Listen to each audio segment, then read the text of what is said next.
Hey, Good evening.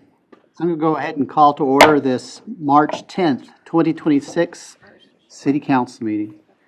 Please rise with me as I give the invocation and lead the Pledge of Allegiance.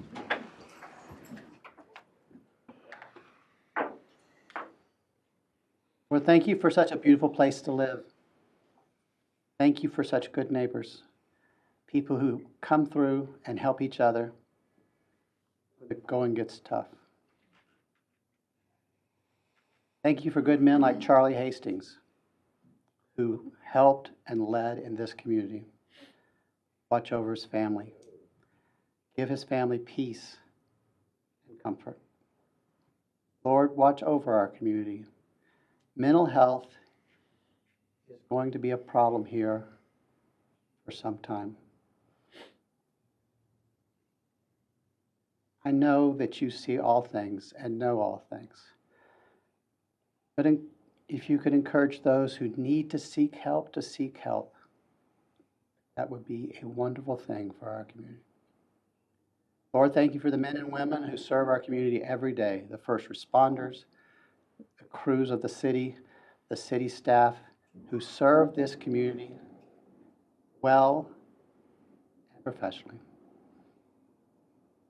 Lord, watch over us as this storm approaches, that we get some gentle rain and nothing more. In Jesus' name we pray. Amen. Amen. I pledge allegiance to the flag of the United States of America and to the republic for which it stands, one nation, under God, indivisible, with liberty and justice for all.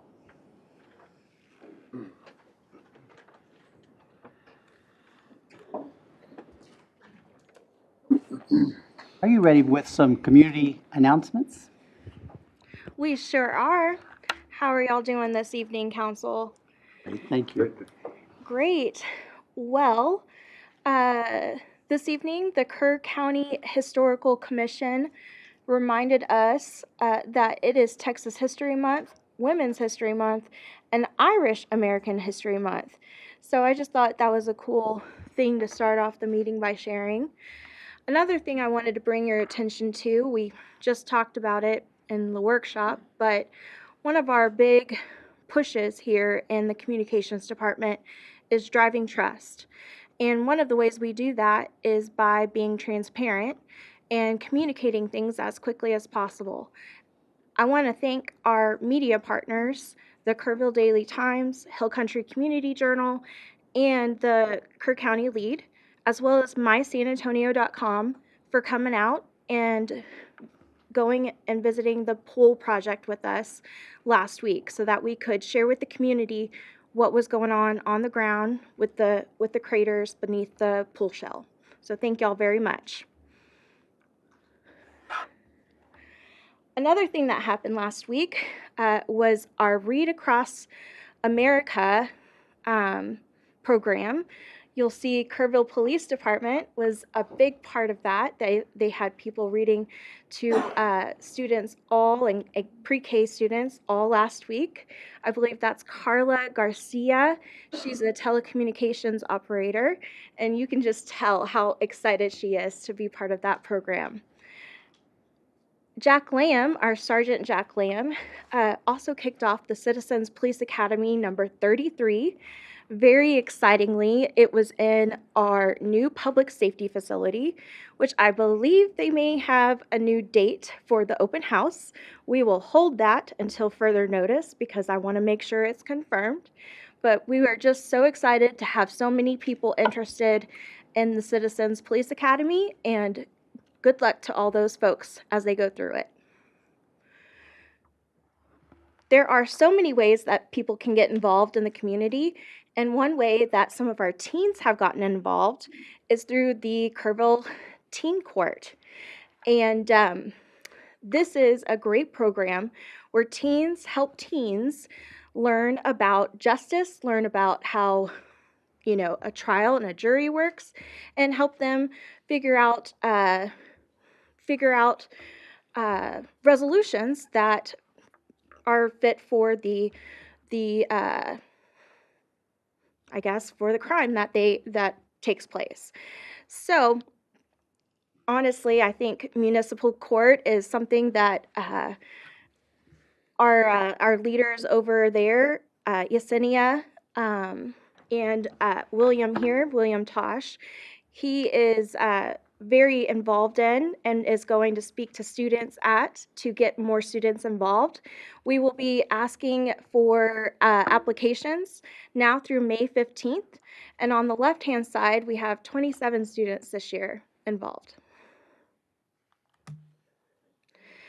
Another way, we talked about this, but we'll just keep it up here until our board seats are filled, is we're accepting applications for the citizen advisory boards for Parks and Recreation and the Building Board of Adjustments and Appeals, which I believe we have Jay. Oh, I don't know where Jay went, but we do have Mr. Drew here, Mr. Paxton. So if you have any questions about the Building Board of Adjustments and Appeals, he's your guy. Disc golf. Here's a couple of tournaments that are coming up. Registration for one is due March 26th, and the event will take place March 28th. So just wanted to make sure everyone had that on their calendars. And fun fact, did you know that they make kid-size disc golfs? I did not, but my nephew owns some now, and it is really, really cute. In another effort to be transparent, this activity, this flyer was printed in the activity guide for 2026, and there was a date on there that was transposed from 2025. Instead of saying March 20th, it said March 18th, which was a carryover from last year. We are going to work on correcting that. We found out about it just today and last night, and so we are going to be working on putting that out into the newspapers and also doing a quick release to make sure the community gets the right dates. Movies in the park. Inside Out 2 is coming our way March 18th. So get ready for that event. I believe they're also having, I think, s'mores, I believe, with that event. So that'll be fun. Everything is, there's so many events taking place at the library. I encourage you to go check out their events calendar. But one of the most fun events I've seen so far is coming up, or is taking place right now, and it's from March 6th to March 14th, 3.14, and you don't have to be a mathematician to love that day. So what they're looking for is for participants to guess the circumference of different objects. Our round library, of course, is included in there, and help make a community pie chain. I don't know if there will be pie, but I'm assuming so.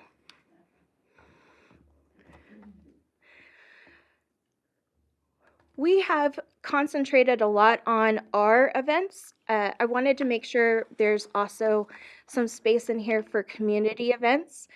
Kirk County's Flat Rock Park playground dedication is taking place next Monday, March 16th at 9 a.m. The Woodman Life Insurance Group worked to replace the public playground that was washed away during the flood.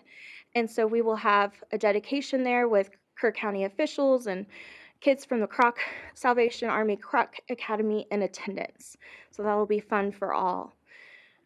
Additionally, the Kirk County Historical Commission is going to be hosting a program about courthouses of Kirk County next week. And again, for a lot of schools, it will be spring break. So if you are looking for something to do with your kiddos, just nearby Kerrville and Fredericksburg is going to be a really fun event at the National Museum of the Pacific War, Spring Breaks by School. Daughters of the Republic also has their upcoming meeting. I had to include that because they're going to talk about the true Texas Longhorns, Hook 'em Horns. And then Kirk County Rabies Drive. This is very important, y'all, because the first 300 are free. that event will be held at 3 different locations: Ingram Fire Department, Doyle Community Center, and Centerpoint Volunteer Fire Department, April 1st. And then if you are not able to attend that event, we also will be continuing to do vaccinations at low cost April 11th through the 25th at $12 per vaccination. No office visit, no exam fees required at Kerr County vet clinics. So you just have to go call, make an appointment. And this is through the Kerr County Rabies Drive. So want to thank Kerr County for leading that effort along with Kerrville Pets Live. To end this program, just wanted to recognize a couple of our great employees. James Lee is brand new, as you all know, and he was in the papers recently. This is one of the articles he was featured in for the Kerrville Daily Times. And we wanted to introduce him to the public because he's our new animal control officer. He's going to be doing a lot of education programs and helping find solutions in the community. So he is our friend. He is there to help us spread the word and reduce these diseases and help our pets in the community. Another great employee spotlight is for Josh Young. He got recognized by his industry in environmental systems research, and the Environmental Systems Research Institute, which is one of the top organizations recognized for the GIS community. What is that? The Geographical Information System. So what does Josh do? Well, he makes our maps, guys. All the maps that you see on our websites and all the things that are interactive, and when you see all the parks in different places, or you're looking for, where do I go to recycle this, or what area of town am I in the waste management zone? That's what Josh does. He has created all of those things for us and keeps all of those things updated. So he's recognized for his expertise, commitment, and his kindness, as well as ethical behavior and leadership. And we want to thank him for being part of the Kerrville team. And that's it. Thank you very much. Thank you. Crystal. Council, have anything to, go ahead. Once again, I just want to remind everyone, we have a great exhibit coming to town. It's a Smithsonian called Spark, a Place of Innovation, which is what the Smithsonian deemed we were, a place of innovation. So in May 16th, we kick off a 6-week exhibit that's at the Kerr Arts and Cultural Center. It's free to the public. It'll have some great details on partners that helped innovate something here in our area, and it's really going to be a great exhibit. May 16th is when it starts. Unfortunately, I posted on Facebook, because they were coming to town on April the 18th, Saturday. Gary Sinise and the Lieutenant Dan Band was going to be in Kerrville performing a free concert, but they have since pulled it down. They've postponed until a later date. So that was put out. We were all looking forward to seeing Gary Sinise here, but they will be here at a later date. So unfortunately, that's canceled. Good. Thank you for letting us know. Kent? Brenda? I just wanted to make everyone aware that the public safety complex is going to be having their ribbon cutting on April the 2nd at 11:30 in the morning. And for those who helped get that proposition across the finish line and helped us get that built, please come and celebrate with us. Again, on April 2nd at 11:30. Now we'll move on to some presentations, starting with recognition of the Tourism Texas Friendly designation. Julie, you want to start us off? And then she'll introduce everybody else. Okay?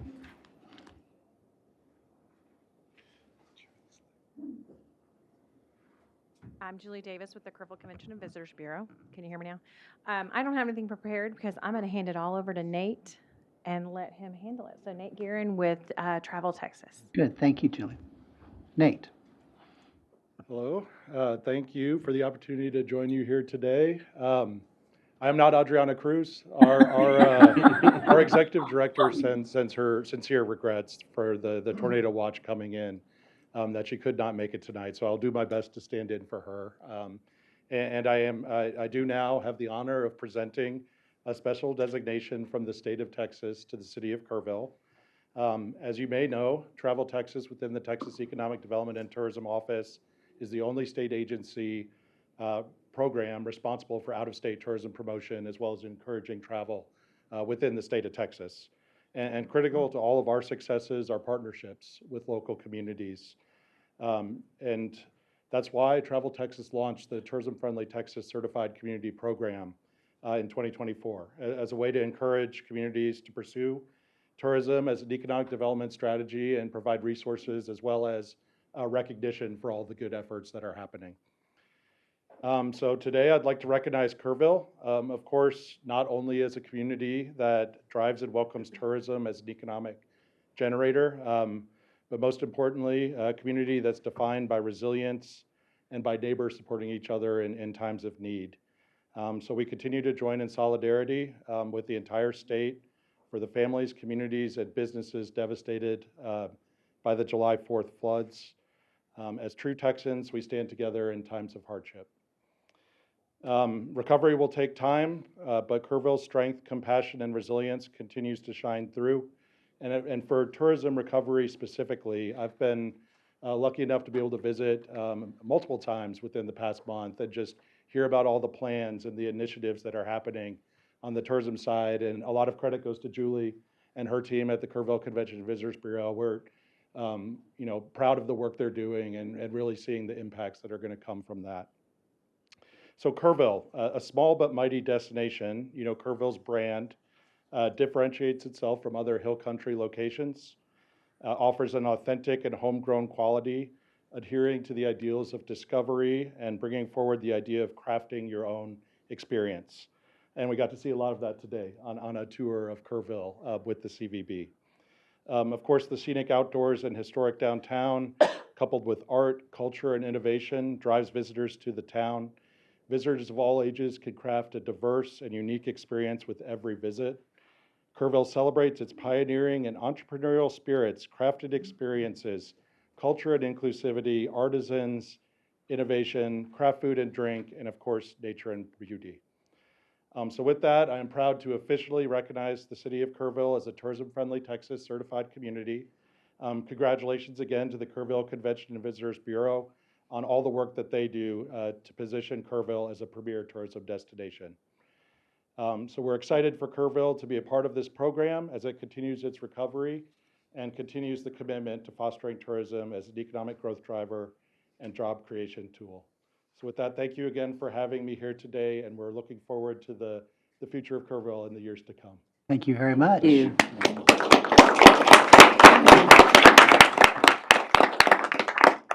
Why don't y'all come up front and we'll get a picture. You read their minds, yes. Oh, was it the standing? And my Julie. Oh, okay. There we go. Perfectly. Lovely. Thank you. I don't know where to look. Don't look at the camera. I'm just getting your picture, Julie. Thank you. Nobody else gets in there, sorry. That one's for me.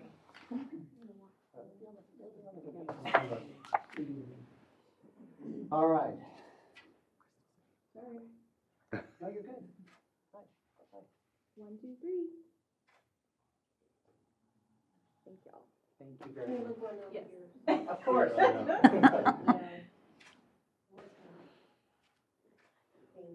Thank you so much for being here. Yeah. And, a tornado warning, and they sent y'all. This is the pregnant lady. Thanks so much. Thank you. Joe. Really appreciate it. Thank you.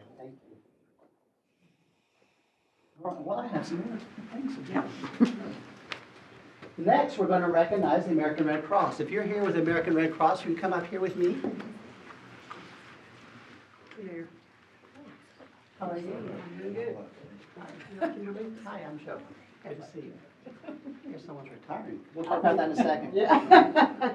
This is a proclamation of the city of Kerrville. Whereas in March, we celebrate American Red Cross Month by honoring our neighbors who make its humanitarian mission possible in the city of Kerrville. Every day, their acts of kindness change lives, bringing relief, comfort, and hope when help can't wait. This compassionate spirit runs deep in our community, just as it has for 145 years through the American Red Cross. Whereas today, those who serve with the Hill Country chapter light the way during emergencies, whether it's delivering shelter, food, and comfort after disasters, providing a safe, life-saving blood supply for patients facing conditions like cancer treatments, childbirth complications, and traumatic injuries, assisting military members, veterans, and their families with a 24/7 global support, or empowering individuals with skills like first aid and CPR that save lives. And whereas these collective efforts are a powerful reminder that the strength of our community lies in our shared commitment to one another. As we mark Red Cross Month, let's celebrate our local heroes and resolve to continue to lifting each other up so no one faces an emergency alone. Now therefore, I, Joe Herring Jr., Mayor of the City of Kerrville, do hereby proclaim March 2026 as American Red Cross Month in the City of Kerrville. Congratulations. Thank you. Thank you. Thank you. But I also want you to talk for a second. Okay, I will. The truth is, you're retiring soon. I am. This week, I think. This week, yes, I am. We're gonna miss you. Well, I'm gonna miss everybody. It's been a great opportunity for me and to be able to serve the community. And of course, when the July 4th floods, the Red Cross was there. It was there until, and we continue to be working with it. And you were director over several counties, is that? We have 18 counties. 18 counties. She's director over 18 counties, and on the morning of July 4th, she was the first one at the shelter. Actually, Kimberly was. You both were the first ones at the Yeah, shelter. we were. Setting up cots and getting ready for those people who needed shelter. So thank you for all you've done. Kimberly? Tell me a little bit about yourself. Kimberly Culver. I've lived here for almost 3 years. Almost a native. Almost a native. My husband got transferred here, and I found a job with the Red Cross, and it's just been, I can't describe what a wonderful community Kerrville is. Thank you. I think half my family's ready to move up here and join me. Well, come on. And where are you moving? North Carolina. North Carolina. I interrupted you. Oh, no, that's fine, that's fine. I love Kerrville. Well, welcome to Kerrville. Thank you. And I will be back. Good. If y'all need me, I will be back. Good. Did y'all get a picture? Hold up the Hold on. certificate. There we go.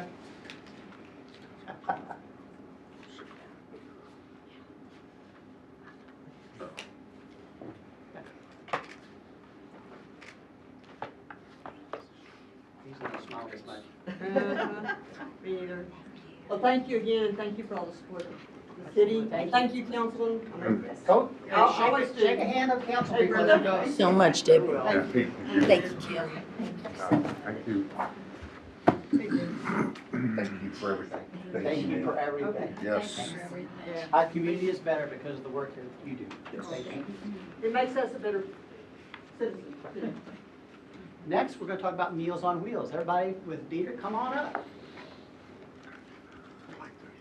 I know you ladies. I know you too. I filled out a form today. You can't get enough. I filled out a form today so I could ride with you. All right. Good. Good deal. All right, this is a proclamation of the city of Kerrville. I'm going to read it, and then I'm going to ask you each to say a few words, if that's okay. All right. Whereas on March 22, 1972, well before any of us were born, President Nixon signed into law a measure that amended the Older Americans Act of 1965 to include a national public-private nutrition program for individuals 60 years and older. And whereas for more than 5 decades, this landmark law has helped to fund community-based organizations like Meals on Wheels, and is still the only federal program designed specifically to meet the nutritional and social needs of older adults. And whereas this year, Meals on Wheels programs from across the country are joining together for a March for Meals awareness campaign to celebrate its success and garner the support needed to ensure these critical programs can continue to address food insecurity and malnutrition, combat social isolation, enable independence, and improve health for years to come. And whereas a group of Dieter volunteers in Kerr County established a program to serve seniors both congregate and home-delivered meals 56 years ago, which became a part of the National Meals on Wheels movement. Whereas volunteers are the backbone of the Dieter Center nutrition programs, giving 24,066 hours of service last year. And not only did they deliver nutritious meals to seniors and individuals with disabilities who are at significant risk of hunger and isolation, but also caring concern and attention to the welfare. And whereas the Dieter Center Meals on Wheels program provides over 71,000 nutritious meals annually to Kerr County seniors that help them maintain their health and independence. And whereas Dieter Center volunteers were instrumental in immediate flood response beginning July 5th by cleaning the damaged building, checking on each Meals on Wheels recipient, and continuing ongoing deliveries to make sure clients did not miss a meal or feel abandoned. And whereas the senior population is increasing, and action is needed now to support local Meals on Wheels programs through federal, state, and local funding, volunteering, donations, and raising awareness to ensure these vital services can continue to be delivered for years to come. Now, therefore, I, Joe Herring, Mayor of Kerrville, do hereby proclaim March 2026 as a month celebrating Meals on Wheels, and urge every community member to take this month to honor our senior nutrition programs, the individuals they serve, and the volunteers who care. Congratulations. Thank you. Okay, well, and I'm going to talk to you in a minute, but you know, we are so happy to have been here. Harry Dieter started the Dieter Center 56 years ago to do exactly what this proclamation says, to show our homebound seniors that they're not isolated and that we do care about them as a community. And we want to feed them well. We feed them very well. And we are really extremely proud to say that after the flood, we only missed one day of delivery. And that was not because we didn't have the food or we didn't have the ability. It was because we didn't want our volunteers out on the roads because we didn't know if they were safe or not. But we called them, we checked on them, and we made sure that they all had food for that day. And we had given some extra food to them prior to that too. But we're real proud of that. And then with our March for Meals program, we are doing ride-alongs that you can come and ride along. Everybody over here, and everybody here has done it before, but you're welcome to come back again. Everybody loves seeing the police chief show up at their house and deliver a meal. And the fire chief over here deliver a meal. It's been pretty funny. They love it. And it's just a really unique, wonderful place that we have. We have 200 volunteers that help us with it. We couldn't do it without all our volunteers and our community support. Thank you. Only thing I would add is that Kerrville is so forward-thinking that we actually had a home-delivered meal program that utilized the Prairie Schooner station wagon before the Older Americans Act created a national nutrition program. So It was a Dieter claim then. way to go, Kerrville, forward-thinking, community, getting it done, recognizing a need, and still doing it. Yep. Over 71,000 meals last year. 71,000 meals It's a last miracle. year. Thank you for all you do for our community. I got pictures Wait, too. gotta get a picture. I forgot There about you that. go. Yes, oh, sorry. Yes. Gotta get a picture. I got a picture. Hey, hold on, let me get through. Get it done. Okay. I need to sign up. It's awesome. Yeah, if you haven't signed up. I have. All right. I got the email. I need to sign up. I need to do it. Thank you. Go see all of you. Thank you. Thank you so much. Thank you. Last time I rode along with the Meals on Wheels, we stopped at a house and the man, I asked him, where did you work? He goes, I work for the government. And kind of get a little bit more out of him. And finally said, what did you do for the government? He goes, I was an astronaut. So it's an interesting fellow. Don't meet that every day. Are we on resilience or what are we on now? We are on resilience. Resiliency. Everybody who served on the resiliency committee, could you please join me up here?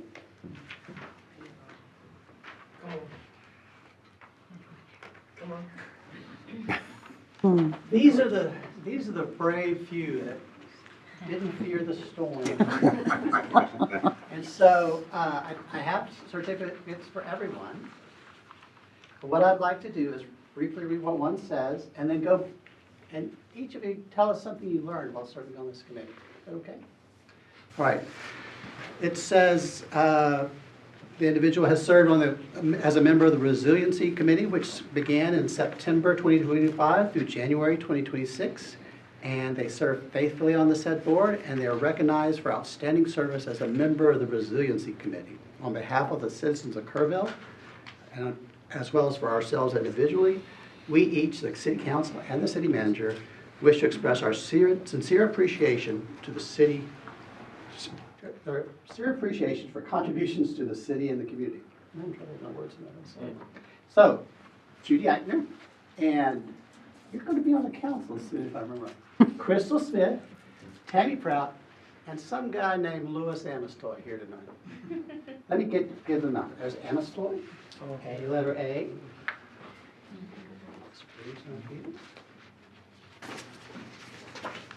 I'm sorry. Ms. Eichner, Mayor Eichner is here. Make sure you can read the last side of yours.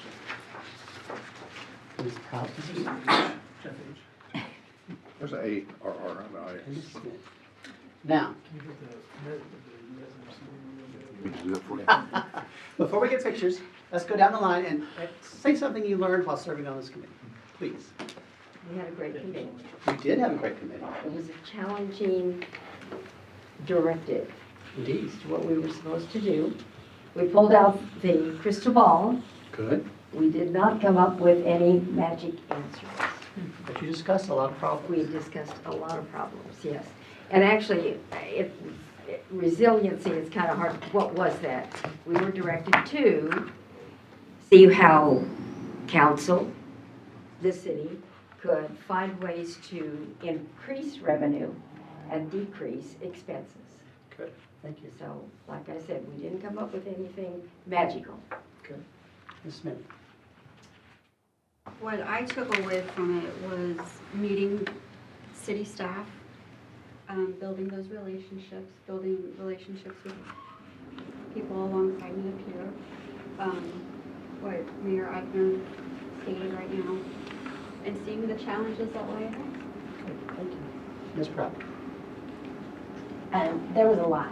It was interesting to find the challenges that city staff and council had to go through to get to a budget. It was interesting to see what 23 to 25 did to the budget, the increase in inflation. And the group was very diverse. So everybody had different opinions. So it gave you a glimpse into what city staff and council has to be in trying to make everyone happy, because you can. So that's what. Mr. Ellsworth. The stacks were not gluten-free. Oh, that's what you learned. Yeah, I thought it was a good exercise. I think that the committee I think they were at the end, we were deadlocked on the severity of the recommendations that needed to come before the city council, which I think Judy kind of hit upon. Because there is great peril to the city financially, which I think that we had agreement on, but I don't think we quite got to where we gave you good enough solutions to say this is what the reality looks like long term. Well, I understand there's going to be a report for the council to review. I appreciate your time and help. Now, let's get the pictures and then shake the hands of the council members who will rely upon your work. Right here. I think I did it right. See, you think it's hard, but it doesn't like This way.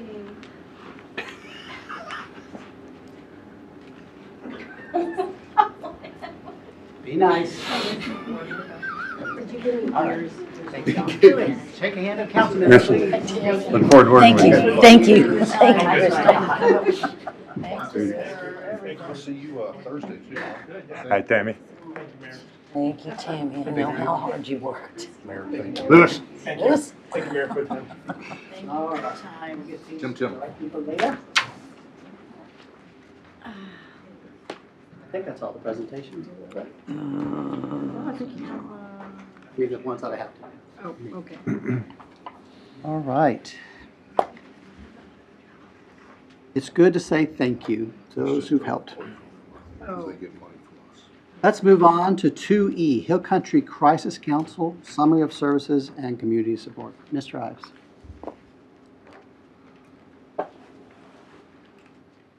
Good evening, Mayor, council members. Thank you for the opportunity to be here this evening and for the relationship and partnership that we have with the city of Kerrville as well. I'm Brent Ives. I'm the Chief Executive Officer for Hill Country Crisis Council.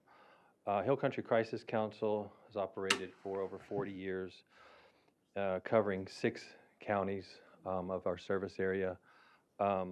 We are a victim services organization. I feel like we are a very unique victim services organization because we have 3 core programs under the same 501c3 nonprofit. Those programs being a children's advocacy center, as well as a family violence program, as well as a rape crisis center. Our children's advocacy center is called Kids Advocacy Place. It is a safe place for children who have made a disclosure of child sexual abuse or child physical abuse or witness to domestic violence or a child fatality. Those children who make an outcry to law enforcement or to school or wherever that outcry may be, those children are referred to our center where we perform a number of services. One of those services is a forensic interview of the child. That is where a child sits down with a forensic interviewer. That interview is being observed by law enforcement, by the Department of Family and Protective Services, by prosecutors at times, and it's used as evidence. It's used to make a case, and so as well as to determine the safety needs of that child as well. The biggest piece of that is that our purpose is to make sure that that child does not have to repeat that disclosure over and over. We want a child to be able to tell their story one time, their narrative one time, and then we're able to move forward. And we pass that information on in the aid, in the addition of, I keep looking at Chief McCall, sorry, and aid and pass that information on to the investigators that then can do their job. We also provide a safe house for family violence victims of adult sexual assault. That is an emergency shelter. It's called the Red Doors. It's been called the Red Doors for many years. I believe that law enforcement began that because it's typically law enforcement who is picking up a survivor at the police station here in Kerrville and transporting them to our emergency shelter. That emergency shelter has about 18 beds in it. We have a capacity of 18 to 20 beds. That is a safe place for a survivor of family violence or sexual assault to take a pause and to just exhale and to escape a violent situation, find a voice.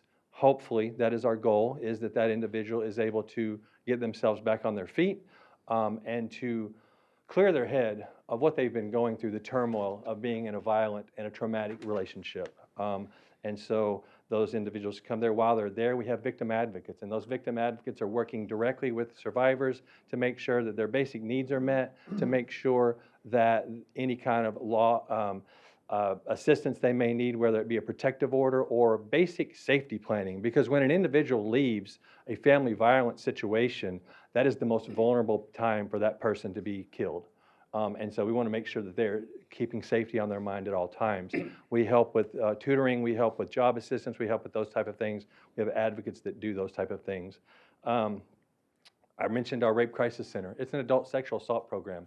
And one of the primary things that we do for that program is that we offer a 24/7 response for anybody who has been sexually assaulted and is taken to the hospital for a medical exam. We have an advocate that shows up. That advocate is trained by the Office of the Attorney General to make sure that we are providing trauma-informed care and support for that survivor.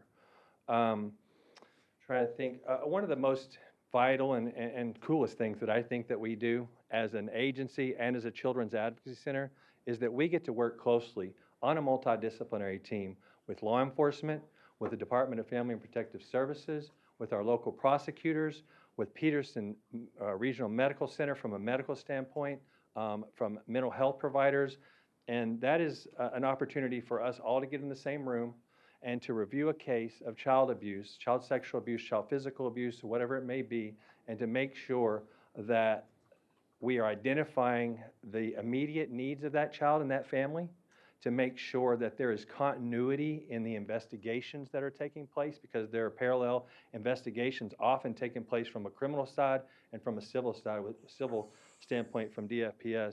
And also to make sure that there are good outcomes for children, because it's research-based that when a case is handled or managed or reviewed by a multidisciplinary team, that the outcomes are much better from a mental health standpoint and from a justice standpoint as well, and restoration. So those are the things that we do. I pulled a few numbers, if you're interested, from just, we don't have those numbers, the data from specifically from Kerrville, the city of Kerrville, but we do have data that comes from Kerr County, and I'll just give you an idea about what we're doing here in Kerr County. Give me a second, because I'm going to need some readers to do this. So that data looks like, from a children's advocacy standpoint, in 2025, there were 76 children that received forensic interviews just residing in Kerr County. There were 64 children in Kerr County that received mental health services. There were 161 families, and this is just our Children's Advocacy Center, 161 families that received advocacy and victim support. When we look at our family violence and our sexual assault programs, there were 210 adults that received mental health and advocacy, and there were 33 children that received that same mental health and advocacy. We had 49 individuals that resided in our shelter for the year of 2025, and that equals out to the basis of how we measure how impactful we are to a family when it comes to living in our shelter, is how many nights of safe shelter did they have. And that was 3,542 nights of safe shelter that those individuals were not at risk of being hurt. I feel like that, earlier you referenced, Mayor, mental health. We feel like that we provide a robust mental health response and service through Hill Country Crisis Council. We have 7 therapists that are on staff, and those therapists are that are trained in trauma-focused work with children and adults that are experiencing crisis. Any questions? Jeff? Brent, I know just a little bit about your organization and what you do, but one thing that makes the Hill Country Crisis Council shine bright is Kids Advocacy Place covers 5 counties for the kiddos, but it also 7 counties for victims of physical or sexual adult violence. One of the nice things about the Red Doors, as it's referred to, is there is no maximum length of time that somebody can stay. And y'all do so much more than just being a shelter. Tell me to hush if I need to, but No, I think we're tag teaming this now, right? It sounds like, huh? It's more than just a shelter. You help people get jobs while they're there to get them back on their feet. I know of one instance where the victim of assault, her husband went to prison. He was holding some stuff over her head because she was not legal. She was legally married, which made her, but when he went to prison, and y'all helped her get her citizenship. Absolutely. So it's more than just helping victims of physical or sexual abuse. It's helping human beings become better. So thank you all. No, that's well said. I appreciate that. I think our advocates go to every link to make sure that not only children, but their caregivers are provided the support and the safety net that they need. So thank you. I appreciate you pointing that out, Jeff. Any other comments? Oh, thank you very much for what you do. No, really good work you're doing. Thank you very much. Yes, yes, I was privileged to be able to go to an event with, now, Mr. Harris, you are on that board, are you not? I am, until July, and then it'll be Okay. 7 years. So I learned a lot just through Jeff, and thank you so much for all you do. Welcome back. Thank you. We appreciate Thank you. appreciate the partnership much, very much. Thank you for all you do. All right. And please tell everyone on your crew and staff, thank you for all you do. Absolutely, will do. Finally. Appreciate it, Mayor. Next is item 2F, the Dietert Center, Summary of Services and Community Support. Ms. Thompson?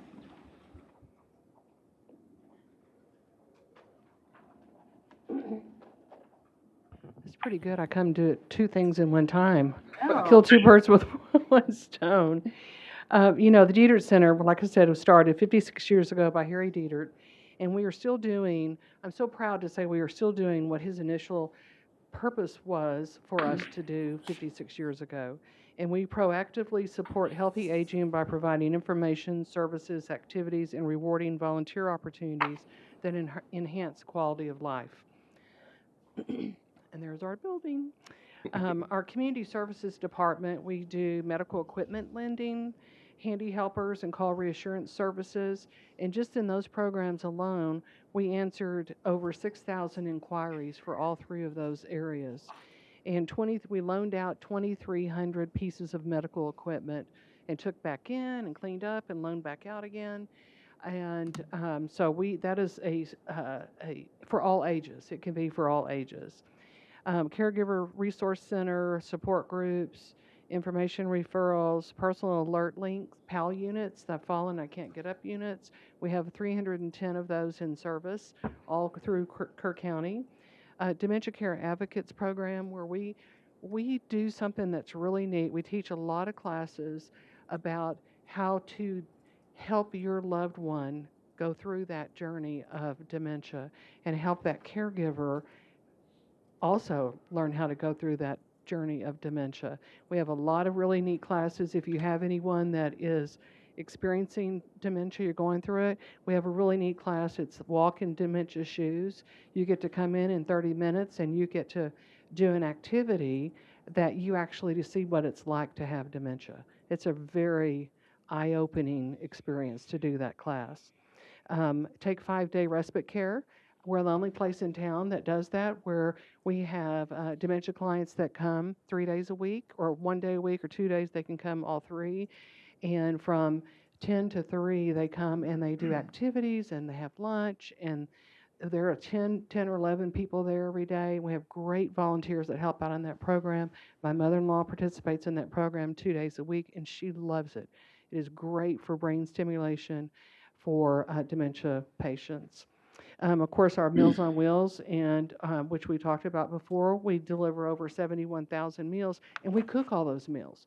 They're actually cooked on site in our full kitchen, so we don't order frozen meals. If we have food left over after lunch, we freeze those, and they become our frozen meals that we take out and give extra meals to our homebound seniors. And then our Friendship Cafe. Last year, we served over 21,000 meals in our Friendship Cafe, and that has really been built up again. We're about close to 80 people a day coming and having lunch in the Friendship Cafe, which is really neat because we missed a month of serving meals in the Friendship Cafe after the flood, but we started a drive-through pickup meal, and those people came, and they were so excited to be there and see their friends, and they'd get out of the car and go talk to their friends and everything. And so the number of new people that are coming to the dining room is really, really neat for us to see. So what's happened in the past 7 months? Recovery. At the Club Ed program too. We have lots of weekly activities. Last year we did over 16,000 individual activities at Dietert Center through the Club Ed program. So we have a lot of activities that people can participate in.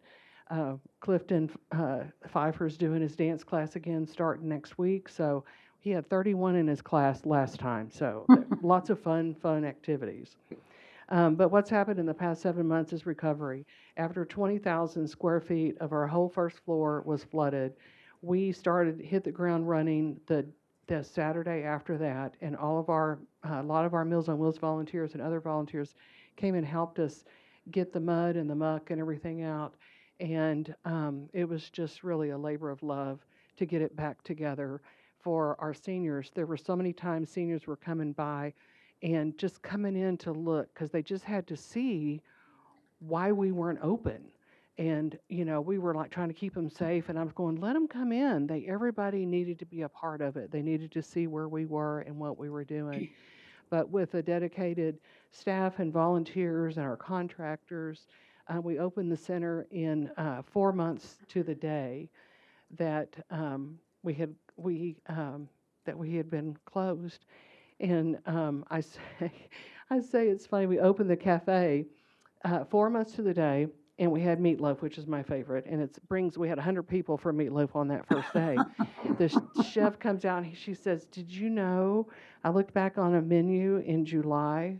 The last meal we had on July 3rd was meatloaf. So we ended with meatloaf and we started again. It gives me goosebumps because it's those kind of things I like. It's so cool. So we ended with meatloaf and we started with meatloaf. So I said this, our Meals on Wheels program only missed 1 day of delivery due to the flood and travel concerns. And after 1 month, we began the drive-through pickup. And so we started having everybody back in the dining room. And we're home. You can see through by the pictures that those are all new pictures with our new floors and our new paint color. And I'll paint color, last story I'll tell you, our paint color, during COVID, I've been through, since I've worked at Dieter almost 8 years, COVID, Snowmageddon, and now the flood. I'm done. I don't want any of those other catastrophes to happen. But during COVID, we were painting because all the staff everybody stayed working. We found things to do. We painted rooms and everything. So I went to Sherwin-Williams after the flood, and I said, I want to get whatever paint color that was. I don't remember what it was that we used, but can you just find it for me? Because I don't want to go look at all those colors. I don't have time for that. He went over and looked at it, brought it to me. He said, yeah, we have it. And the neatest thing is the little swatch. It's called River's Edge. Is our new paint color. So it was I was bawling in Sherwin-Williams. Poor kid looked at me and thought I was crazy. I said, you just don't understand. Right? How great this is. So we appreciate so much the support that the city, all of y'all, city council, and all the city, from the police to the fire to everybody here that really helps us make sure that we're providing the services for our seniors in Kerr County. And believe me, the Kerr County seniors know it and they love it and they really appreciate it too. So thank y'all very much. Thank you, Brenda. Any questions? Sure. Any questions? No? Thank you. Thank you, Brenda. Yeah, no, one of the foundational institutions in Kerrville. I think it's really super all that you do. Thank you so much. No, we've missed you. Yeah, we're back. Welcome back. We're back. Thank you very, very much.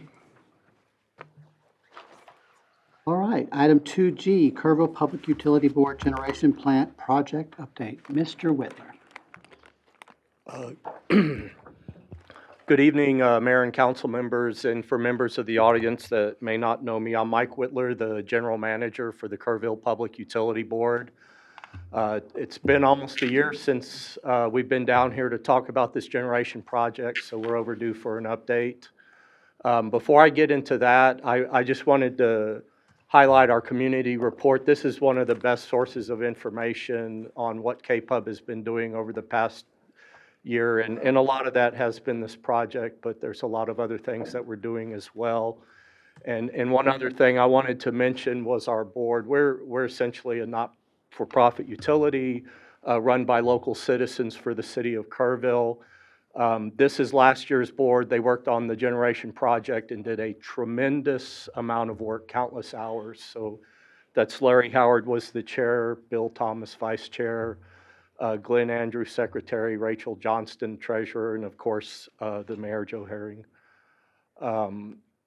Now going back towards the project, our mission is to be a responsive and efficient, locally owned provider of safe and reliable utility service at the lowest responsible price. And that's what drove us to look at this project. There's some of these slides are background, and I'm going to try to go through them pretty quickly, but for members of the public, I thought it'd give some good context. We purchase power for our customers from diverse sources. We have a big contract ending in December 26, And we are moving forward with the development of a K-Pub-owned generation project. This is our first generation project, and it's a big step. This is our power portfolio, and so there's a number of supplies, and they end in different years, and we do this so that, we do this to give ourselves rate stability. But right now, that CPS Energy contract's ending, and our choice is either to continue doing sequential purchase agreements or this generation project, and it says potential there, but it's real now. What's driving this? It's load growth in the state of Texas. This is ERCOT's most recent summer peak load forecast. There's a tremendous amount of growth that will be very difficult for the state to keep up, and this shows where the sources of growth are coming from. It's not just data centers, it's crypto mining, it's industrial development, it's the development of hydrogen industries, and then oil and gas exploration. So even if you said, or even if the data centers didn't come, you've got a lot of other things driving growth in the state, as well as just base load growth. So our project's called the Rock Island Generation Project. It is not located here in Kerr County. It's located about 10 miles south of Columbus, Texas, because that's where the fuel is. And we don't have enough fuel in Kerr County to supply this plant. This is an aerial view of the site. We purchased this in December 24. It's 50 acres. And right next to it is an existing power plant that's very similar to the one we're building. And we're actually, the people that are the company that developed that plant are working for us on ours. I mentioned the gas, and that's the main reason we're here. Kinder Morgan has a big 900 PSI gas line 1,600 feet away, and there are 3 other gas lines within a few miles. The City Council approved the formation of the Kerrville Public Utility Board, Public Facility Corporation. They actually own the project, or that entity owns the project. And we went out and issued $70 million in tax-exempt bonds. And we also applied for and got the first Texas Energy Fund loan in the state of Texas. We were the first loan approved, and we're the only municipal entity that that received a loan, or that was approved for a loan. There's a big one down the road in the next town, and their project didn't make the cut. And so the Public Facility Corporation is going to own the plant and sell energy to K-Pub and also to Sky Global, who's the developer of the project for us. They also be helping us with management of the project. So our partners in this, Sky Global Partners, they have a wealth of experience. They're a small entity. They currently own and operate 3 plants in ERCOT. And the plant next door, they built that. We've talked to them since they built it back in 2015. Their plant operated over 99% availability through the winter storm in 21. So they know what they're doing. Synergy's our engineer. They've provided engineering services for K-Pub for 25 years. Summit Industrial's a general contractor. They're based in Houston and have strong experience in energy and industrial. Kinder Morgan's the gas supplier. Virginia Transformers providing substation transformers. And the prime mover for the project is an enormous engine, internal combustion engine that runs on natural gas. These start very quickly. They operate in a wide range of temperatures. They require little to no water. And this company is a subsidiary of Volkswagen. They go back 268 years, and they built the first functioning diesel engine in the world. Their North American headquarters is 50 miles away from our site in Brookshire, Texas. And they're also going to operate and maintain the plant for us. So we're not going to staff up employees to operate this plant. We're going to have basically have the dealer do the work for us. It's a picture of one of the engines. This is at a Lakeland plant that we've looked at. That engine's 40 feet long. weighs 540,000 pounds. The truck and trailer has 22 axle lines, 150 feet long, and total gross vehicle weight is 814,000 pounds. It's just absolutely enormous. I'm calling this Mike's estimated project schedule, and this is unofficial. We're working very hard to tie down the schedule, and the general contractor actually owns the schedule. We're having meetings in Houston today and tomorrow with the project team. But basically, the long and short of it is I'm expecting that our commercial operations date is going to slide 2 months, from June 1 to August 1, 2027. And that's something we can manage with no problem. Other dates are moving around, mostly sliding back a little bit.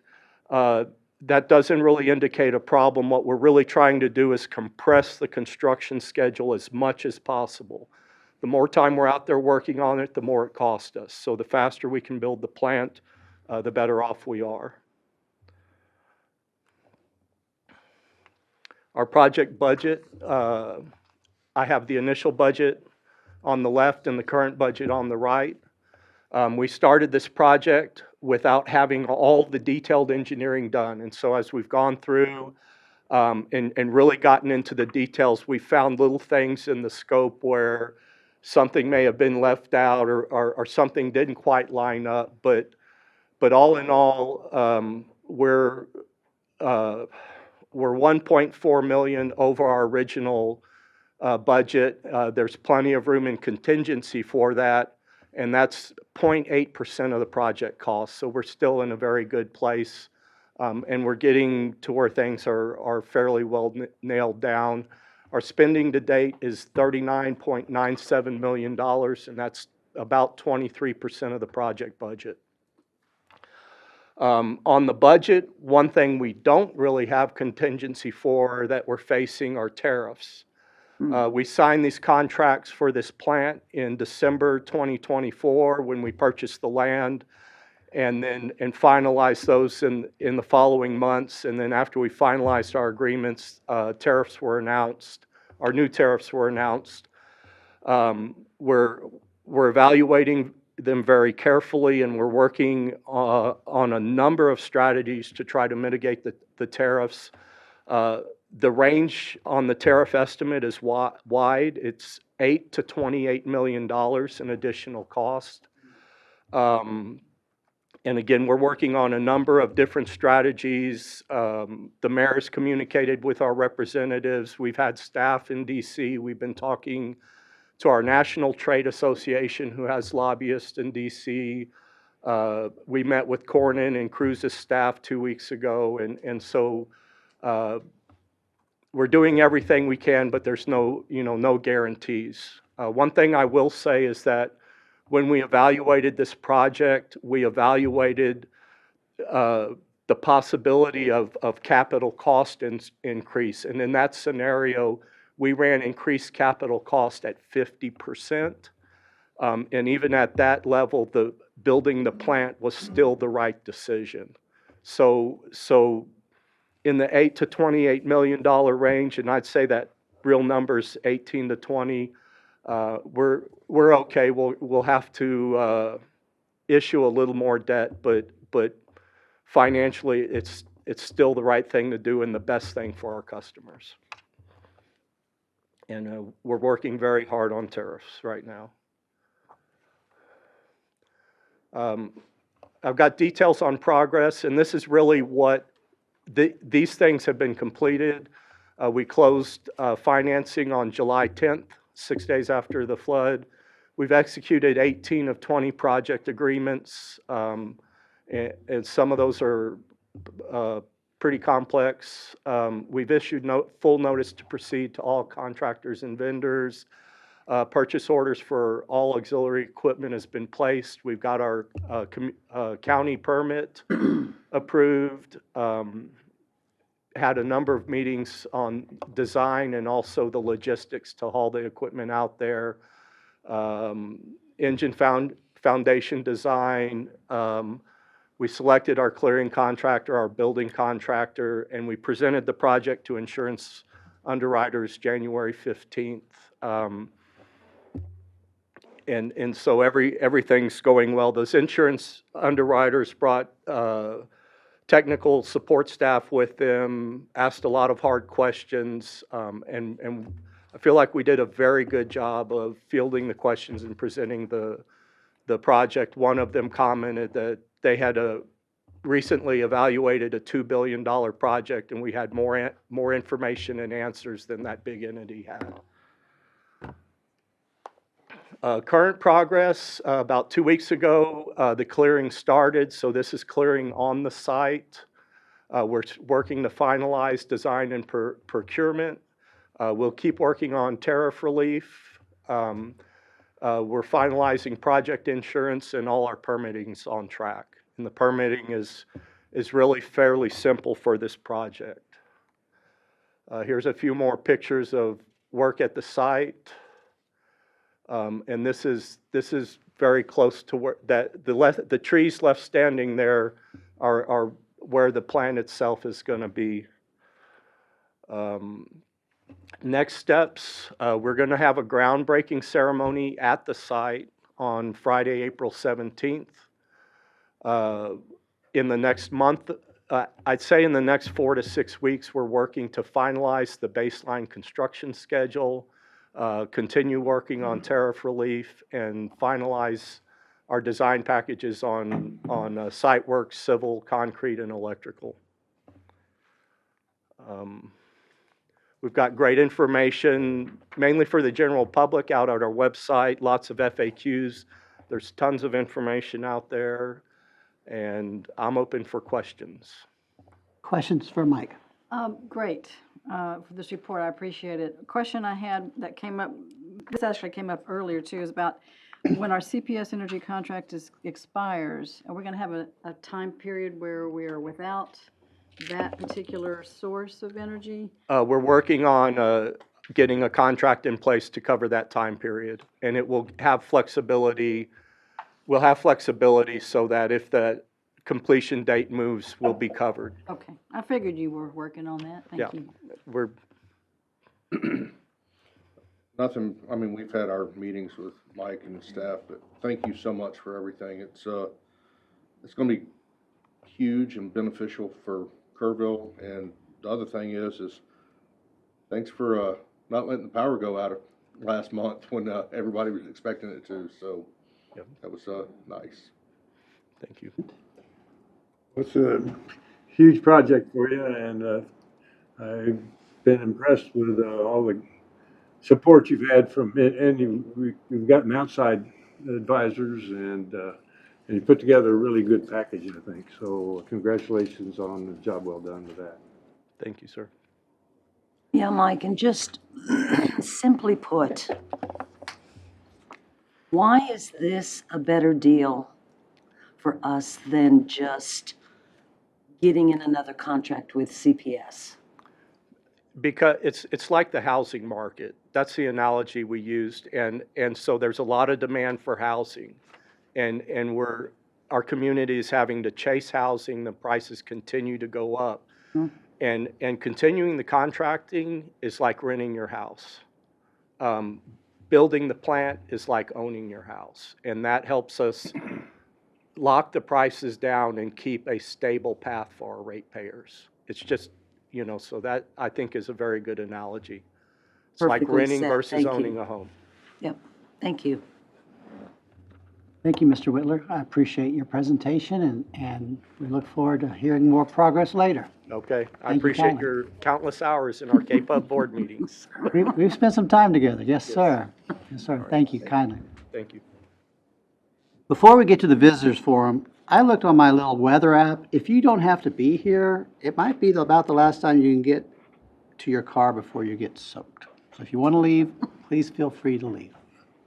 Oh, we have to be here. But you have to be here. Did you focus? You have to be here. All right, so we'll go through it. Do we have any visitors signed up? Yes, sir, we do have one. Go ahead. Susan Parrish. Ms. Parrish, just use that microphone and go ahead. Thank you. Good evening, Mayor Herring and distinguished council members. My name is Susan Parrish, and I'm with Endeavors. I'm the program manager at our newly opened office located at 1401 Sidney Baker. If you haven't heard about us, we're not new to the Hill Country area because we have our SSVF program out here supporting veterans and their families and things like that. Endeavors has been around for about 60 years, so we are reputable and we're here to serve. But I'm here to introduce you to Endeavors intimately. While we're not new here, we have just opened our office in January, and we're serving the whole entire county of Kerr County. We focus on health and wellness. At our office, we offer relaxation room with a full-body massage chair with optional light therapy, as well as a wellness room with a mindful chair with a hypnagogic light therapy. These services are designed to provide calming spaces for relaxation, mindfulness, and recovery. They feature trauma-informed tools that can help ease anxiety, because we all have some little anxiety, improve sleep, and restore balance. In addition to those services, we provide mental health counseling, case management services, and community education. Another important service that we offer is our rapid response and recovery. These disaster case managers, they'll follow up with FEMA registrants regarding the status of their claims due to the recent floods and help address any unmet needs by connecting those clients to construction resources, financial assistance, and emotional support services. We are excited to host our first community event on March 28th from 9 a.m. to 12 p.m. at the Louise Hayes Park. Community partners are going to be on site with information tables. The Easter Bunny may hop in for a special appearance, and the event will conclude with the Easter egg hunt for our kiddos. We encourage our first responders, the police department, the fire department, anybody that serves to come and take advantage of these services. The office, again, is located at 1401 Sidney Baker, and our operational hours are 9 to 5. We invite you to come by, take a tour, and perhaps even take one of those scheduled relaxations for yourself. And I want the most important thing for everybody here to know is we don't charge a dime for these services. They are absolutely free to anybody in Kerr County. So the price is right. As our CEO often reminds us, Endeavors is here to stay. We want to serve others and change lives. I welcome any questions you might have. Now, we met the other day Yes, at sir. the Roundup, The recovery rally. Yeah. the rally, and Jeff invited you to come speak, and you did, so thank you for coming. Thank you. But I do encourage every one of you, our first responders, we need to have our mind, body, soul, and spirit in a good place so we can continue to serve, right? So we want to do that. We are a faith-based organization, and we're proud of that faith, but we want you to come in. We want you to take those experiences, enjoy it. If the price is right, why not take advantage of it? We will make those schedules. We will schedule you tours if you want to just come in and see us. We do have that Kerrville-esque feel in there. It's not a clinic feel. It's when you walk in, we want you to feel like you're home. And so please take advantage of these services. We are right by that Fit Good Life gym where the Keller Williams was. So please come and see us, and we'd love to have you. Thank And what is the date again for your event that you're March having? 28th from 9 a.m. to 12 p.m. Okay. Just kind of a little bit of fun. And that's at Louise Hayes Park? Yes, ma'am. Yes, ma'am. At the pavilion? I believe the whole section there. Okay. Correct. Okay, thank you. There will be, I'm hoping, a couple of race cars for the kiddos to get in and take pictures with. And also, if you remember, there's a horse. His name is Danny. He's going to be here. He was a horse that was here the day after the floods that did recovery and response. So Danny got into the trenches, took the responders their stuff that they needed. So Danny's going to be back so people can love on him and hug on him. You know, our heroes come in all shapes, sizes, and forms and have 2 legs and 4 legs. So we want to celebrate all of those heroes. So please stop by. Just come on by and have some fun. Thank you, ma'am. Thank you. Thank you. Susan, do you have a business card? I do, sir. And I left flyers out in the. Perfect. Thank you. Anyone else? No, sir. All right. Absolutely. May I pass them to all? Please go ahead. Thank you so much. Thank you. Thank you, ma'am. Good to see you again. Thank you for coming tonight, too. Our next item is the consent agenda. All items on the consent agenda are considered routine and can be passed with one motion.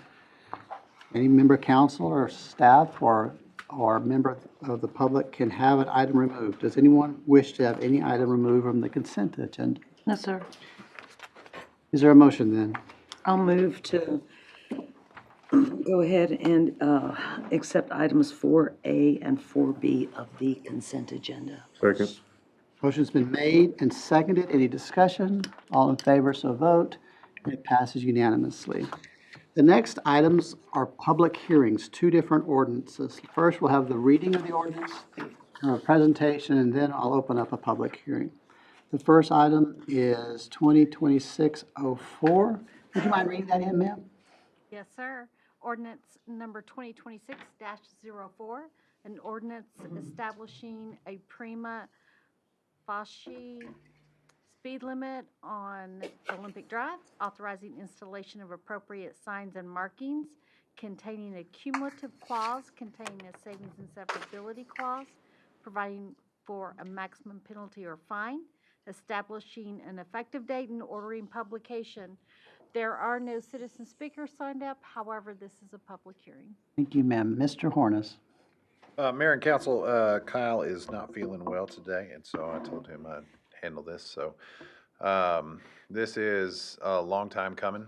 If you're driving on Olympic Drive, either off of 534 or coming off of Singing Wind, you're going to pass at two schools.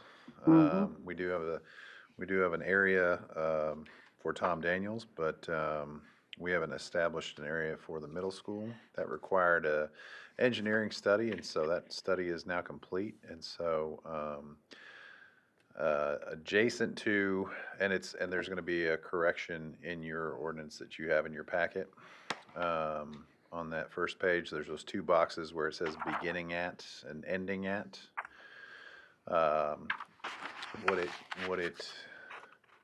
Where it starts is basically where Lennar starts, and where Lennar stops is the best way to explain it. But if you're at San Jacinto, which is almost at the top of Olympic, you go about 500 feet northeast, and that's the start of that zone. And then it ends 0.34 miles is what it should say at the intersection of Loop 534 and Olympic Drive. We had a few iterations of that, and so the one that's in your packet, it'll have a change. So there'll be a second reading. You'll get that updated version in the second reading. But this takes that speed limit during those school hours that are going to be posted from 30 miles an hour down to 20 miles an hour. And so traffic has already been heavy out there because of Tom Daniels and in and of itself. But now that the middle school is out there, it is extremely busy. And so want to reduce that speed and make sure those kiddos can get there safely to school. A lot of walkers go to the middle school. And with that, Mayor? Before I open the public hearing, does anyone have a question for Mr. Hornis? All right, I'm going to go ahead and open the public hearing at 7:18. Anyone can speak to this issue, that you do not have to sign up. Anybody? All right, I'm going to close the public hearing at 7:19. Is there a motion then on ordinance number 2026-04?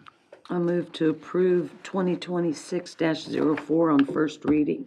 I'll second. Motion's been made and seconded. Any discussion? Can we say with the amendment With the amendment that, is proposed? Which will appear in the second reading? yes, which will appear in the second reading. Thank you. Thank you. Motion's been made and seconded. Any other discussion? All in favor, so vote. And it passes unanimously. Item 5B is also an ordinance. Would you please read that in? Yes, sir.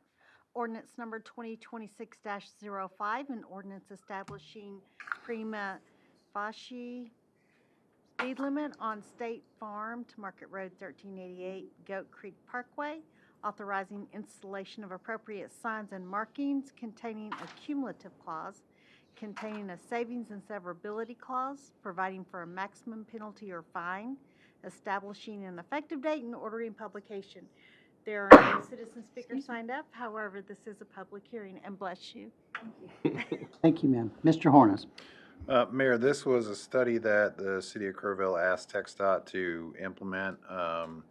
and about a 0.8 mile stretch going from Highway 27 to the city limits along Goat Creek Road. They have completed that study.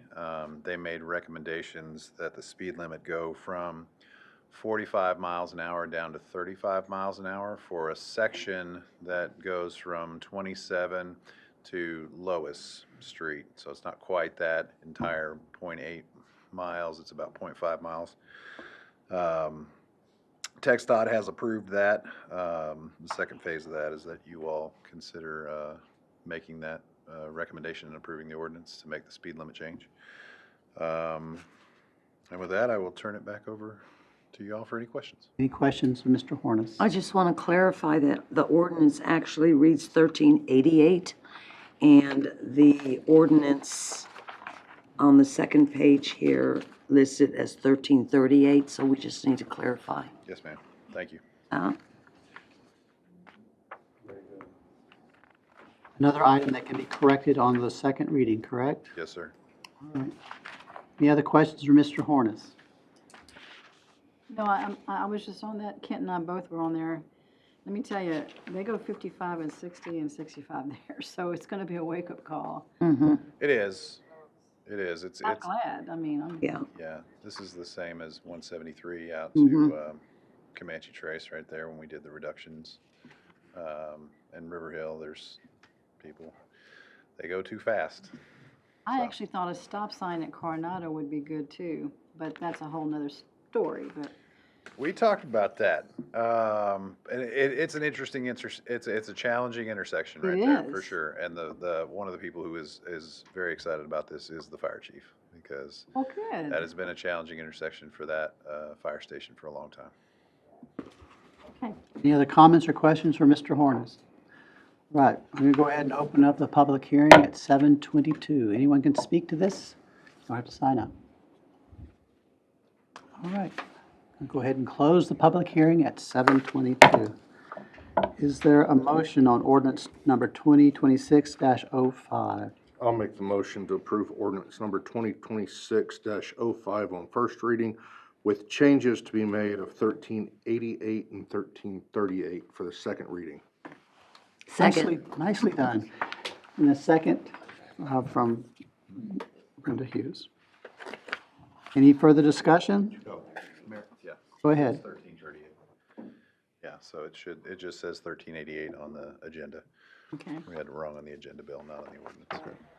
So the actual ordinance is correct Yes, sir. and will not need to be amended. Yes, sir. Thank you. Going to amend my motion then? Yes, please. I'd like to strike my first motion and approve ordinance number 2026-05 on first reading. There's still a second. Second. Motion's been made and seconded. Any other discussion? All in favor, so vote, and it passes unanimously. Next item is a resolution, which does not need to be read in, but it's still a public hearing. Are we going to start with you, Mr. Paxton? Yes. Go ahead. This is Resolution 15-2026, allowing a variance for the distance requirement between a cigar club and lounge at 512 Yorktown Boulevard and a public school property being the Tivy Stadium. Council does have discretion to give a variance on that distance. And with that, I'll turn it over to the applicant, Mr. Gabriel Ballas. Hi, please use the microphone there. Mayor, council members, city manager, everybody present. My name is Gabe Ballas, and I own a coffee roastery up in the Upper Turtle Creek area. Just started recently, and apparently I make very good coffee. So I was thinking about purchasing this property. I'm in my due diligence period right now, and I want to build a coffee shop and a bakery on the first floor. And I was thinking about a cigar lounge, more like a private club on the second floor.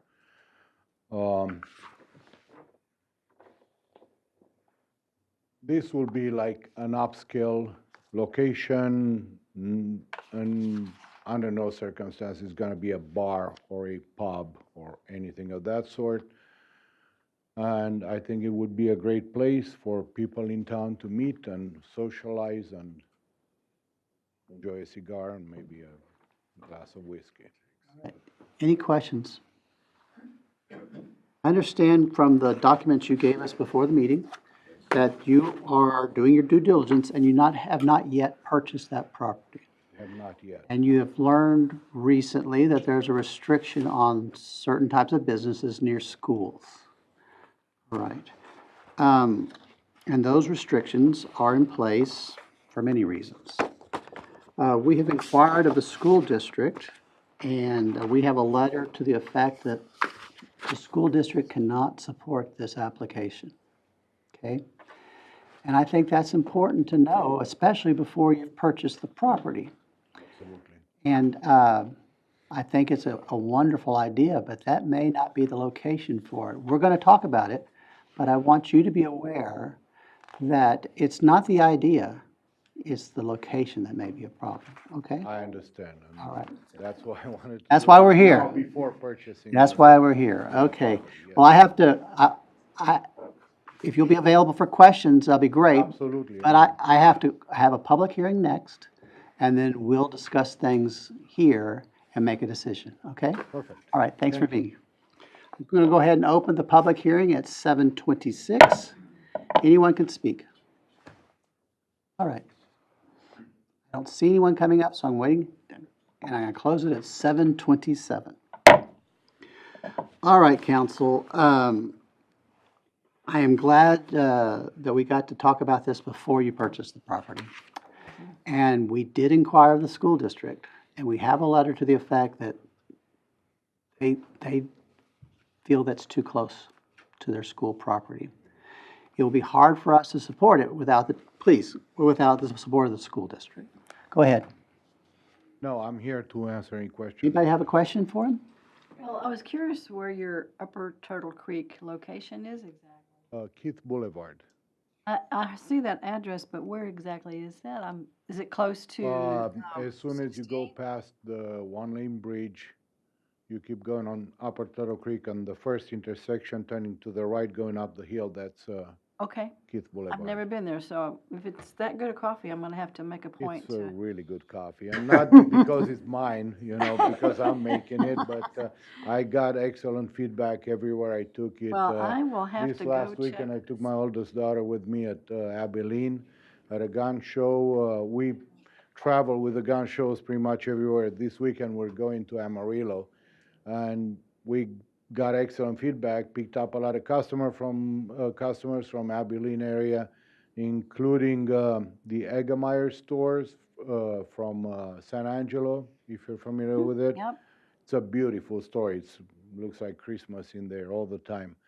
And they want to put my coffee on sale there as well. Well, good. Well, congratulations on your success. Thank you. All right, we have a resolution before us about a variance. Is there a motion from the council?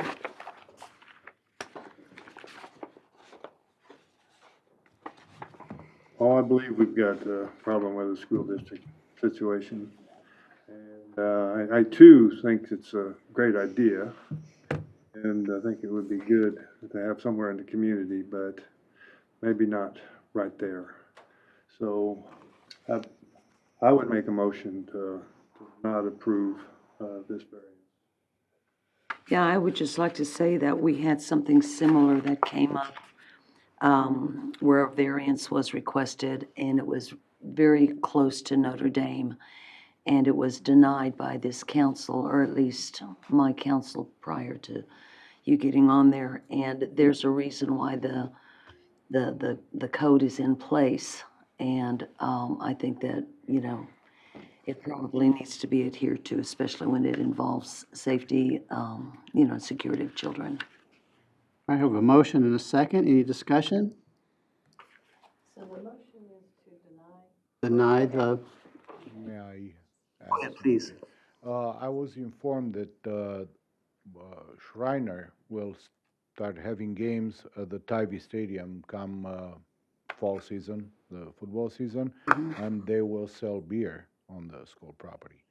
I'm not planning to sell beer. No, and they haven't come to us yet. Oh, okay. I have So approval yet. that's another hill to climb yet. Right. Yeah. I want to emphasize, I think it's a good idea. It just may not be a good location. All right? We have a motion. Go ahead, please. Discussion. I love a good cigar. I agree with the rest of council and, not only the school board members that we spoke to, but citizens that have kiddos that go there. Great idea. Would love to have it, just not there. I'm sorry, but I'm gonna have to go with the rest of the council, I believe. I wish you the best, but We have a motion and a second. Any more discussion? Okay, all in favor of the motion, so vote. And it passes unanimously. Good luck at a new place. Thank you. And you don't have to wait any longer, but because it's going to rain, you might want to go Go home. get in your car safely now. Thank you for being here. Thank you very much for waiting. Thank you for seeing me. Of course. All right, See you again. item number 7A. Purchase and replacement of lift station pump number 4. Who's going to present for us? All right, thank you. Julie or Chris. Chris has hair, I don't. All right, Mayor, Council, so this item is just requesting approval to purchase a replacement pump for our Burkdale lift station, which is one of our largest lift stations here in Kerrville. So the pump's about 12 years old, had some significant damage to it. Replacement costs was up 80-90% of a new pump. So we're requesting just to purchase a new pump outright. I believe the price is not to exceed $190,000, $190,000, 790 is what the not to exceed price. And if you guys have any questions. Any questions for David? Not too many choices. Right. Yeah, it's not like you can shop around for this. And we have the funds available. Well, And we have the funds available. Yes, we do have them. It's coming out of our asset replacement fund. We've checked with finance and they gave us the approval to seek council approval. Right, is there a motion then on, I'm sorry, any questions? I'm sorry. Is there a motion then on this? I'll make a motion that we authorize the city manager to execute a purchase order for the purchase and installation of this pump. I'll second. Motion's been made and seconded. Any discussion? All in favor, so vote. And it passes unanimously. Thank you. I don't know that we want to cut a ribbon on that pump, though. Thank you. All right, item 7B. I think this was brought to us by council members Kent McKinney and Delane Seigerman. Who wants to lead off? So I'll start. So, the background, I guess, is that talked earlier about the resiliency committee, which is really was addressing the budgetary concerns that we have going forward. The state legislature has capped our property tax increases at 3.5%, and we've been through inflation more than that. And our general fund budget is under a lot of stress. So as we go forward, unless inflation miraculously reduces, we've got a big problem on our hands. And the resiliency committee did good to meet, but there's, as they said themselves, there's no magic bullet about solving this. So kind of leads into, we've had our some changes with our, obviously Mike Hayes left, and we're looking to fill those shoes. And part of the process relates back to the budget is our legal department compared to other cities. I think we see some signs that we spend some more money than other cities of size. Some cities outsource all their legal work. Some cities do a combination, some, whatever. And so I think Mike did a fine job through those years, but we got things change. We get somebody that comes in to be new. We've been talking about, and we are going to outsource some of the city work. Currently, we have plans to. And so I think we would would suggest that we consider, um, um, eliminating the second attorney position we have in our office. And when we replace with our full-time city attorney, and we see how best to address and I think some of the questions for for an applicant for our position, it would relate to how best do we staff and what kind of things might be considered to do. But so in the meantime, I suggest we eliminate the assistant job and proceed with hopefully with some cost savings that result from that. And I would just add that this is the time to make that decision probably prior to attempting to hire a new attorney. That way they know, whoever that is, what they're getting into before. And like Kent said, if we decide that we need to go back and hire another assistant attorney position, we can do that.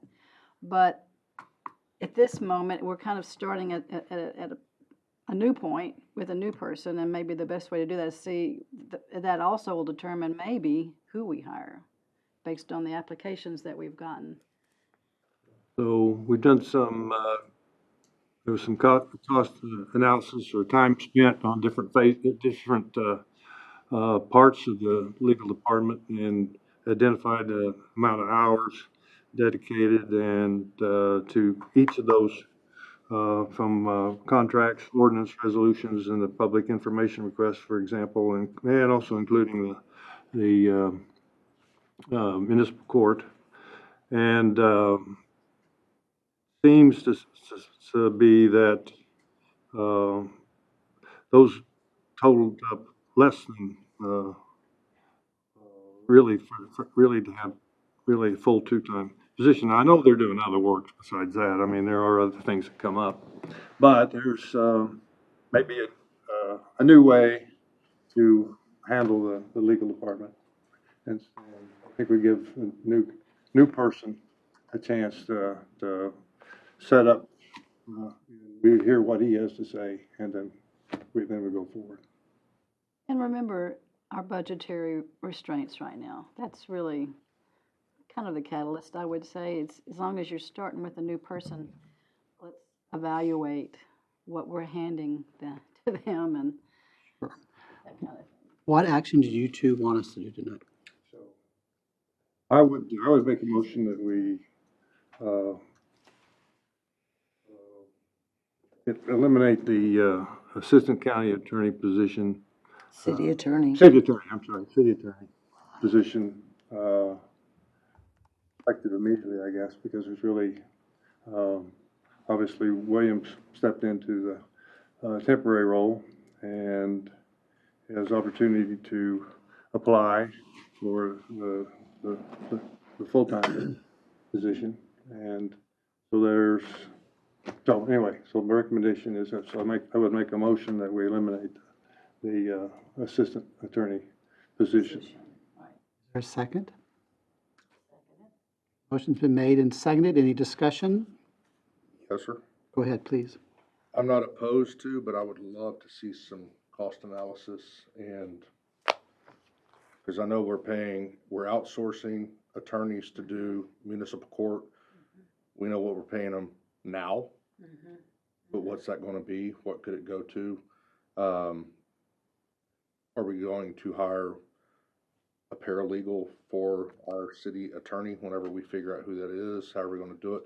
I would like to see a cost analysis, a breakdown of what we're paying right now, what we're gonna pay with outsourcing contracts, outsourcing municipal court, seeing if we have to hire a paralegal, and just fill see in the where, gaps, just yeah. kind of where it falls. And, I'm not opposed to, getting rid of a position to save money as long as we have resources to help the one that is in that position as the full-time city attorney. So the new, whoever we hire would would be responsible for really to bring that to us about how, based on their particular skills and their strengths and weaknesses. And I think it's quite likely we would have some assistance, paralegal or otherwise. And so, but to really, until we know who we hire and what their particular strengths, and so we would be building the legal department around them, much as we built the legal department around Mike. So I think it's a little hard, you know, so there's lots of possibilities in which one do we try to budget for. I think we'll take some guidance from our successful candidate about what the budget will be. Yeah. Go ahead. We have a motion and a second and some discussion. Any more discussion? All right. As you may recall, we appointed you two as our council representatives during this process. This is your first recommendation to us. And let's go ahead and call the vote. All in favor of eliminating that position? All opposed? It passes 3-2. Our next item is appointment of a trustee to the Kerrville Public Utility Board. I believe this should be an executive session. I don't think it'll take long, but I think we need to have the opportunity to discuss it frankly. I would make a motion then that we go into executive session under 551.074. Motion's been made and seconded. Any discussion? Davis votes? Let's go upstairs.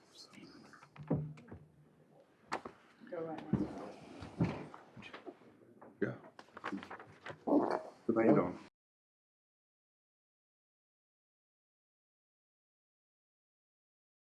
We have returned from executive session, and I believe we'll need a motion for what we agreed to in there. And I can make that motion if you'd like me to. I would move that we table the selection of a trustee for the Kerrville Public Utility Board until a later meeting. Second. Motion's been made and seconded. Any discussion? All in favor, so vote. Passes 5-0. Are there any items for future agendas? Hearing none, I have one that I would like to put on a future agenda. I would like an update on the Louise Hayes Park planning process, because I'm getting about 1,000 questions a day about Louise Hayes Park, and rather than commit a fiction, perhaps someone could help us understand where we are. Is that okay with the council? Yes, sir. All right. Any others? No. All right. Hearing none, we'll go ahead and adjourn this meeting at 7:54.